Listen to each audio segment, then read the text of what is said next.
Samson and Delilah. A man got down from the motor omnibus that runs from Penzance to St. Justin Penwith and turned northwards, uphill, towards the Pole Star. It was only 6:30, but already the stars were out. A cold little wind was blowing from the sea, and the crystalline three-pulse flash of the lighthouse below the cliffs beat rhythmically in the first darkness. The man was alone. He went his way unhesitating, but looked from side to side with cautious curiosity. Tall, ruined powerhouses of tin mines loomed in the darkness from time to time, like remnants of some bygone civilization. The lights of many miners' cottages, scattered on the hilly darkness, twinkled desolate in their disorder, yet twinkled with the lonely homeliness of the Celtic night. He tramped steadily on, always watchful with curiosity. He was a tall, well-built man, apparently in the prime of life. His shoulders were square and rather stiff. He leaned forwards a little as he went, from the hips, like a man who must stoop to lower his height. But he did not stoop his shoulders. He bent his straight back from the hips. Now and again short, stumpy, thick-legged figures of Cornish miners passed him, and he invariably gave them good night, as if to insist that he was on his own ground.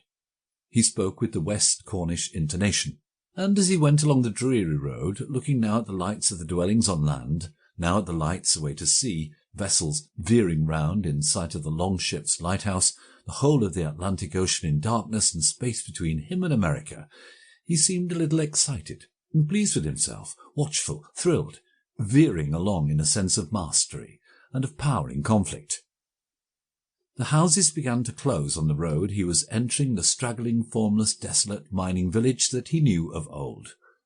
On the left was a little space set back from the road, and cosy lights of an inn. There it was. He peered up at the sign, the Tinner's Rest, but he could not make out the name of the proprietor. He listened. There was excited talking and laughing, a woman's voice laughing shrilly among the men's. Stooping a little, he entered the warmly lit bar. The lamp was burning. A buxom woman rose from the white-scrubbed deal table where the black and white and red cards were scattered, and several men, miners, lifted their faces from the game. The stranger went to the counter, averting his face. His cap was pulled down over his brow. "Good evening," said the landlady in her rather ingratiating voice. "Good evening. A glass of ale?" "A glass of ale," repeated the landlady suavely. "Cold night, but bright." "Yes," the man assented laconically. Then he added, when nobody expected him to say any more, "Seasonable weather?" "Quite seasonable, quite," said the landlady. "Thank you."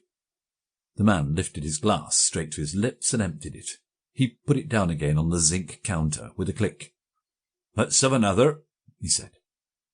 The woman drew the beer, and the man went away with his glass to the second table, near the fire.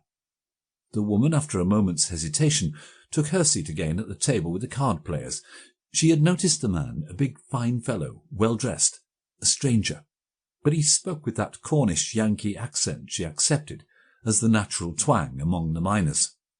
The stranger put his foot on the fender and looked into the fire. He was handsome, well-coloured, with well-drawn Cornish eyebrows and the usual dark, bright, mindless Cornish eyes. He seemed abstracted in thought.